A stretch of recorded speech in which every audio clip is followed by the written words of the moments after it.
Hi friend, welcome to Maheswari சமையல். இன்றைக்கி நம்ம என்ன பார்க்க போகிறோம்னாக்கா உண்டைக்கறி குழம்பு. இங்கே வந்து நான் ஒரு 2 பீஸு இஞ்சி எடுத்துன்னுக்கிறேன். கட் பண்ணி சின்னதாக கட் பண்ணுறேன். ஏன்னா அது மிக்சியில் அரையாது, அதனால நான் சின்னதாக கட் பண்ணுறேன்.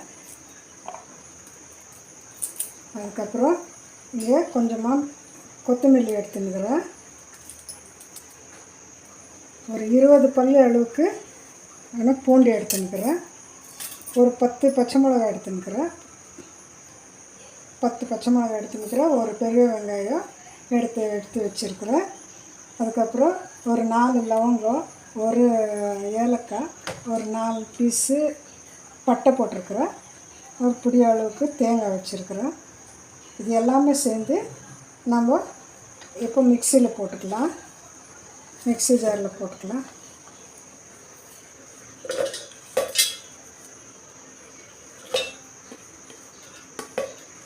இது எல்லாமே போட்டு நல்லா நைஸாக அரைச்சின்னு வந்துடலாம். இப்போது இதை நைஸாக அரைச்சியாச்சு. இதை ஒரு பக்கமாக வச்சுருக்கிறேன். வந்து கடாயில் நம்ம எண்ணெய் ஊற்றிக்கலாம். தேவையான அளவுக்கு எண்ணெய் ஊற்றிக்கலாம்.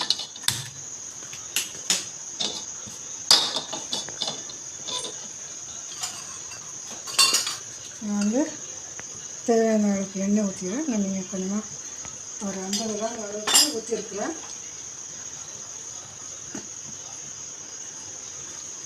எண்ணெய் நல்லா காஞ்ச அப்புறமா நம்ம அரைச்சி வச்சுக்கிற மசாலை வந்து கொஞ்சம் காயட்டும்.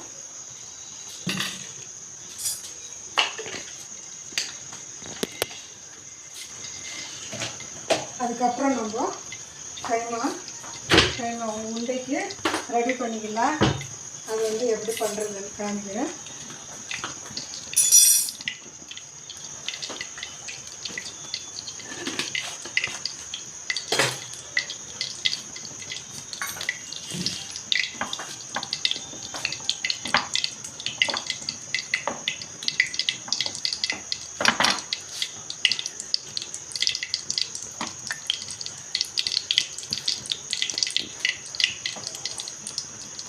எண்ணெய் நல்லா காஞ்சாச்சு. நம்ம இப்போ வந்து இதில் வந்து 2 கரண்டி அளவுக்கு மசாலா வந்து இதில் போட்டுக்கலாம். இது சிம்பிளான செய்யுது. 2 ஸ்பூனு இதில் போட்டுக்கலாம். மிச்சம் கொஞ்சமாக வந்து இதிலே மிக்ஸ் பண்ணலாம். எல்லாத்துக்குன்னா இதுலாம் வந்து கைமா வந்து அரைச்சிக்கணும். நம்ம அதுக்கு தேவையான மசாலா வேணும். அதுக்கப்புறம் இதில் கொஞ்சமாக விட்டு வச்சுருக்கிறேன். இது நல்லா இந்த ஃப்ரை ஆகுது. நான் வெங்காயம்லாம் வந்து நான் அரைக்கும் போது போட்டேன். வெங்காயம் அப்புறம் தேவையில்லை. அப்படி உங்களுக்கு வேணும்னா வெங்காயம் சின்னதாக அரைச்சி எண்ணெயில் நல்லா பொரிச்சிக்கணும். நீங்கள் மசாலா கூட போட்டுக்கலாம். உங்களுக்கு உங்கள் இஷ்டம் அது. நான் அரைச்சிருந்தால வெங்காயம் வந்து இதில் போடல. இங்கே வந்து என்ன பண்ணலான்னா இது நல்லா ஃப்ரை ஆகும். கொஞ்சம் இங்கே வந்து என்ன பண்ணோம், நான் இங்கே வந்து ஒரு 1/4 கிலோ அளவுக்கு, ஏன்னா வீடியோ போடுறதுக்கோசரம் நான் ஒரு 1/4 கிலோ அளவுக்கு கைமா வாங்கிட்டு வந்துக்கிறேன். ஆட்டுக்கறி, வெள்ளை ஆட்டுக்கறி கைமா. அதில் வந்து இதில் மிக்சியில் போட்டுக்கலாம். இது வந்து மிக்சியில் போட்டாச்சு. இது நான் வந்து என்ன பண்ணேன்னா, கறி எடுத்து இந்த ஜல்லடியில் போட்டு கழுவிட்டு ஒரு பாத்திரத்தில் வச்சுட்டு, அப்போ வந்து அந்த தண்ணியெல்லாம் கீழே இறங்கிடுது. அப்போ இதில் வந்து தண்ணி வந்து நிற்காது. உண்டை பிடிக்கிறதுக்கு நல்லா இருக்கும். இதுக்கு வந்து இப்போது 1/2 ஸ்பூன் மஞ்சள்தூள் போடலாம். ஏன்னா இதில் கொஞ்சம் மஞ்சள்தூள் போட வேண்டியதாக இருக்கும். இதில் ஒரு 1/2 ஸ்பூன் போடுறேன்.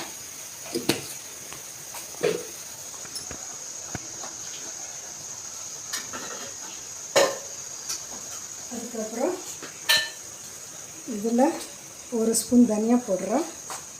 இதில் 1/2 ஸ்பூன் தனியா போடுறேன்.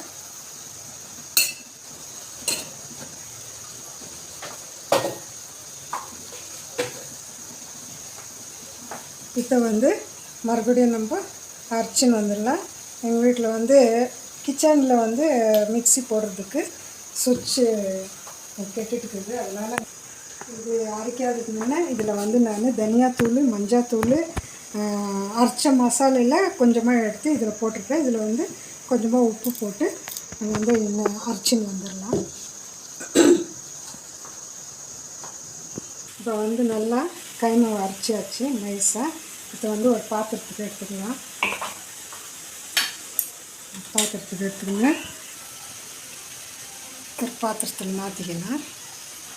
இது கொஞ்சம் குழன்னு இருக்குது. அது வந்து உண்டை பிடிக்க ஆகாது. அதனால வந்து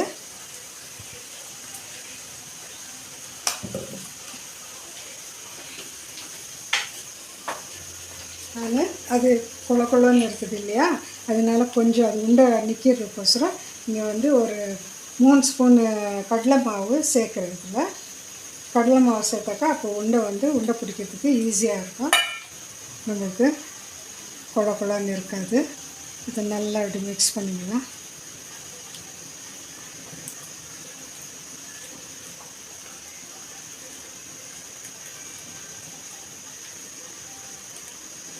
மிக்ஸ் பண்ணிக்கின்னு இது ஒரு பக்கமாக வச்சுட்டு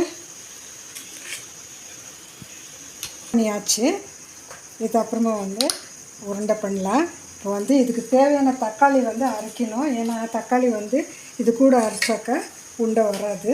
இப்போ நான் செப்பரேட்டாக அது கூட வேணும்னு வந்து தக்காளி ஆட் பண்ணி அரைச்சிக்கிறேன். இப்போ நான் ஒரு 3 தக்காளி எடுத்துக்கிறேன். இந்த 3 தக்காளி வந்து அதுக்கப்புறமா இதில் போடுறேன். ஏன்னா கைமை கூடவே இது அரைச்சாக்கா தக்காளி தனியாக இருக்கும். அதனால நான் செப்பரேட்டாக அரைச்சி இது வரப்படும் போது இது நான் இதை மிக்ஸ் பண்ணிடுறேன். இது நல்லா ஃப்ரை ஆகட்டும். இதில் இப்போ எல்லாம் போட்டாச்சு. மஞ்சாத்தூள் போட்டாச்சு, தனியாத்தூள் போட்டாச்சு. இது வந்து கொஞ்சம் நல்லா ஃப்ரை ஆகணும். ஏன்னா தக்காளி வந்து அந்த மணம் போடணும். தக்காளி மணம் போகிற மட்டும் கொஞ்சம் கலர் இருக்கணும். இந்த என்னென்னா இப்போ இதில் வந்து ஒரு ஸ்பூனு, ஒரு அரை ஸ்பூனு உப்பு போடுறோம். ஏன்னா ஏற்கனவே நம்ம வந்து கைமா அரைக்கும்போது உப்பு போட்டுருக்கோம் இல்லையா, இப்போ இதுலேயே வந்து ஜாஸ்தியாகிடும். அரை ஸ்பூன் அப்புறமா கம்மியாக இருந்துச்சுன்னா தேவையாக போட்டுன்னு நம்ம பார்த்துக்கலாம். இது ஃப்ரையாக இருக்குது. இங்கே வந்து நம்ம இந்த அரைச்சி வச்சுருக்கிறேன். இப்போ வந்து அது ஃப்ரை ஆகிடுது. கொஞ்சம் ஃப்ரை ஆனாக்கா நல்லாயிருக்கும், டேஸ்ட் கொடுக்கும். இங்கே வந்து நான் சின்ன இந்த தண்ணி லேசாக தொட்டு சின்னதாக உருண்டை பிடிச்சிக்கிறேன். அப்புறம் கடலை மாவு போட்டாக்கா நல்லா உருண்டை நிற்கிது. இல்லைன்னா அது குழன்னு ஆகிடுது. அது என்ன ஆகிடுதுன்னா குழன்னு இருந்துச்சுன்னா கிரேவியில் போட்ட உடனே எல்லாம் பிரிஞ்சிடுது. அதுதான் கடலை மாவு போடுறது. அது எங்களுக்கு அப்போத்துலேருந்து செஞ்சு பழக்கம். நான் புதுசாக இப்போ தான் ஸ்டார்ட் பண்ணிக்கிற வீடியோ போடுறதுக்கு. பாருங்கள், செஞ்சு சாப்பிட்டு பாருங்கள். நல்லா இருந்துச்சுன்னா லைக் பண்ணுங்க, ஷேர் பண்ணுங்க, சப்ஸ்கிரைப் பண்ணுங்க. உங்கள் ஃப்ரெண்ட்ஸுங்களுக்கு சொல்லுங்கள்.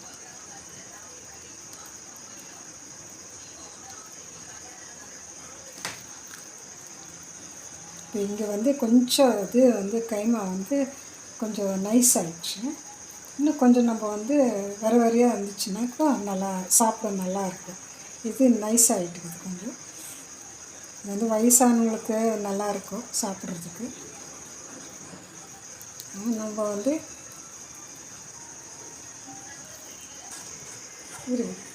நல்லா சாப்பிடலாம்.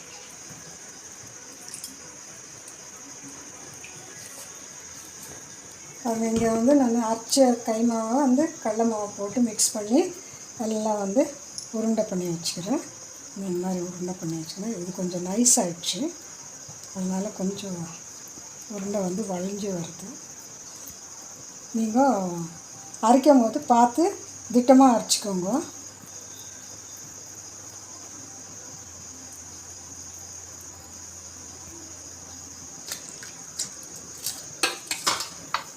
இருக்குது. இந்த 1/4 கிலோவுக்கு வந்து ஒரு 20 உண்டை இருக்குது.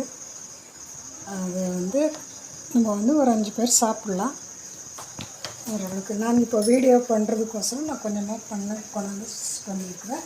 நான் இங்கே வந்து ஒரு 1.5 கிளாஸ் தண்ணி ஊற்றிருக்கிறேன்.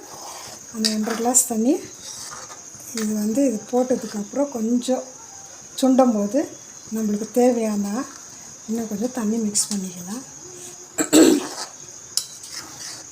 இப்போ நல்லா கலர் விட்டுட்டு கொதிக்குது நல்லா. இன்னும் கொஞ்சம் கொதிச்சதுக்கப்புறம் அதை போட்டு ஒரு 2-3 கொதி ஆனதுக்கப்புறம் ஆஃப் பண்ணிடலாம். உங்கள் வீட்டில் செஞ்சு பாருங்கள், சாப்பிட்டு பாருங்கள். நல்லா இருந்துச்சுன்னா லைக் பண்ணுங்கள். நல்லா கொதிச்சு வந்துடுச்சு. இப்போ இந்த உருளைங்கள்லாம் நிதானமாக போடலாம். ஏன்னா ஒடியாத மாதிரி நிதானமாக ஒன்றா சைட்லேருந்து போடணும். நடுவில் போட்டாக்கா ஒன்றுக்கு ஒன்று ஒட்டிக்கின்னு விரிஞ்சு போகும். இப்படியே ஒன்றா போடணும். ஒரு பக்கமாக போட்டுன்னு வந்தாக்கா அது ஒன்றா கூடிக்கும், பிரியாத மாதிரி பார்த்து போடணும்.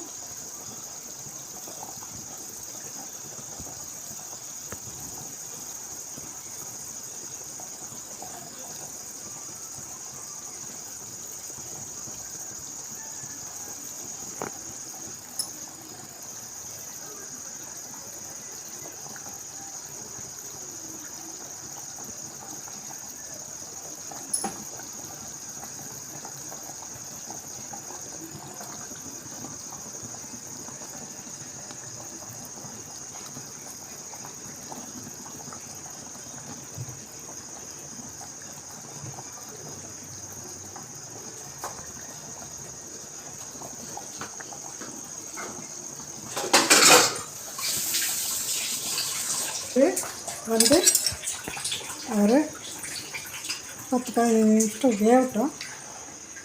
வெந்ததுக்கப்புறம் நம்ம உருண்டைக்கறி குழம்பு, கைமா உருண்டைக்கறி ரெடி ஆகிடும். டேஸ்ட் பார்க்கலாம், உப்பு சரியாக இருக்குதுங்க. உப்பு கொஞ்சம் கம்மியாக இருக்குது, கொஞ்சம் உப்பு போடலாம்.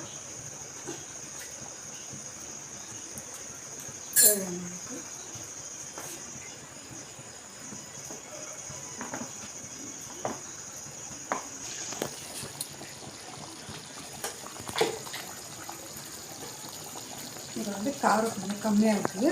நான் கொஞ்சமாக மிளகா தூள் இதில் ஆட் பண்ணுறேன்.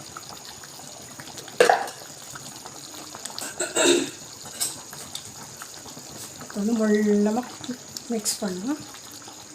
ஏன்னா உடஞ்சிடும் இல்லையா, ஒன்றுக்கு ஒன்று சேர்ந்து அதனால் மெல்லமாக மிக்ஸ் பண்ணணும். இன்னொரு 5 நிமிஷம் வேக விடலாம்.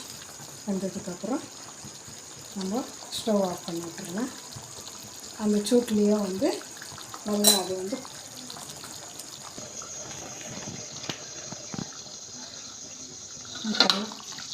நல்லா உருண்டைக்கறி குழம்பு, சுவையான உருண்டைக்கறி குழம்பு ரெடி ஆகிடுச்சு. இப்போ வந்து ஸ்டவ் ஆஃப் பண்ணிடலாம். கீழே இறக்கி விட்டுடலாம். வந்து சூட்டில் நல்லா குமரிக்கும். ஓகே ஃப்ரெண்ட்ஸ், பாய். இதை செஞ்சு சாப்பிடுங்க. இது செஞ்சு சாப்பிட்டு உங்கள் ஃப்ரெண்ட்ஸுக்கெல்லாம் ஷேர்